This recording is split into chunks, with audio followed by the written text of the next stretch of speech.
जय हिंद दोस्तों, नमस्कार, वंदे मातरम। मैं गोस्वामी अरुणगिरी और आप देख रहे हैं भारत केसरी न्यूज। आइए नजर डालते हैं इस वक्त की कुछ खास खबरों पर। पूर्व मुख्यमंत्री अखिलेश यादव ने भाजपा पर कसा तंज, कहा बताओ 15 लाख रुपए अकाउंट में आ गए, किसान की आय दुगनी हो गई, 2 करोड़ नौकरियां मिल गईं, स्मार्ट सिटी बन गए।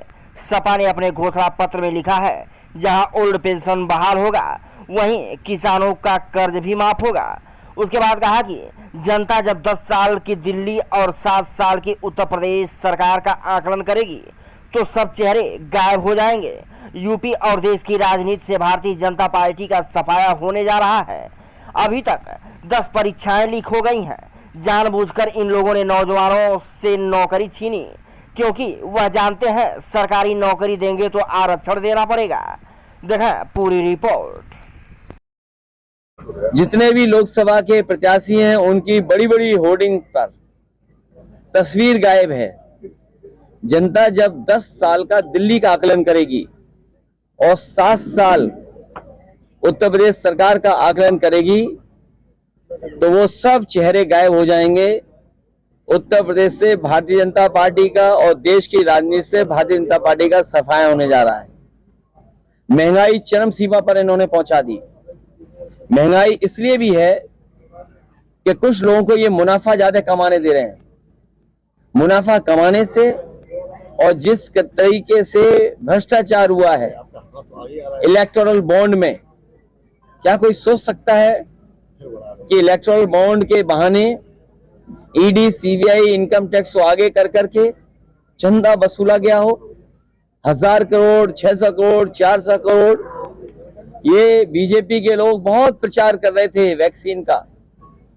सुनने में आ रहा है वैक्सीन वाले से भी इन्होंने चंदा वसूल लिया। मैनपुरी का चुनाव इस बार रिकॉर्ड मतों से समाजवादी पार्टी जीतने जा रही है।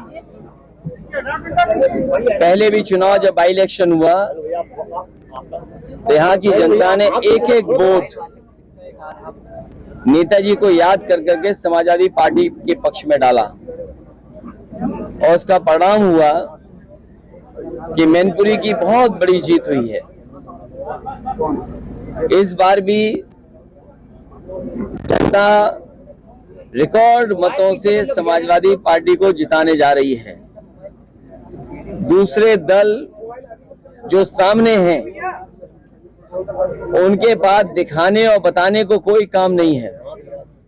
सुनने में आ रहा है कि पूरे देश की होर्डिंगों से जो लोकसभा के उनके प्रत्याशी हैं उनकी तस्वीर हटा दी गई है।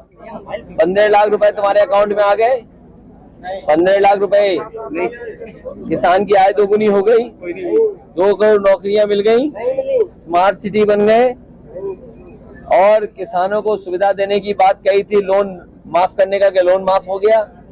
उद्योगपतियों का 15 लाख करोड़ माफ कर दिया और हमारे किसानों का लाखों रुपया जो बैंक पर है वो माफ नहीं किया इन्होंने। समाजवादी पार्टी ने इस बात को अपने घोषणा पत्र में लिखा है जहां ओल्ड पेंशन बहाल होगी, ओल्ड पेंशन स्कीम बहाल होगी, वहीं हमारे किसानों का भी कर्जा माफ होगा। अगर उद्योगपतियों का कर्जा माफ हो सकता है तो हमारे किसानों का भी कर्जा माफ होगा। अभी तक 10 परीक्षाएं वो लीक हो गई हैं। जानबूझ करके इन्होंने नौजवानों से नौकरी छीनी है।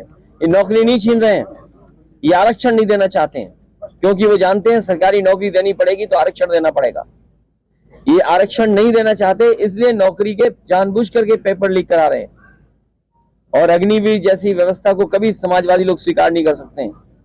जो 4 साल की आधी अधूरी नौकरी है, आने वाले समय में हो सकता है ये खाकी वालों की भी 4 साल या 3 साल की नौकरी कर दें, तो सोचो इनका भविष्य क्या होगा। इसलिए सोच रहे हैं नौजवान और भारतीय जनता पार्टी का सफाया करने जा रहे हैं। मैंने कई बार फार्मूला बताया, फिर बताता हूं कि 60 लाख बच्चे जो प्रभावित हुए हैं परीक्षा लीक से, उनके केवल माँ बाप को अगर हम जोड़ दें, एक परिवार में अगर 3 सदस्य 3 वोटर हैं, उनका हिसाब किताब अगर हम लगा लें तो 3 गुणा 60 लाख 1 करोड़ 80 लाख, और यही 1 करोड़ 80 लाख अगर हम 80 लोकसभाओं में भाग दे दें तो हर लोकसभा में 2,25,000 वोट केवल पेपर लीक से नौजवानों का भविष्य डुबा करके कम हो गया है। तो ये सरकार कहां बचेगी? जो लोग 400 पार की बात कर रहे हैं वो हारने जा रहे हैं, अपनी हार छिपाने के लिए 400 पार कह रहे हैं।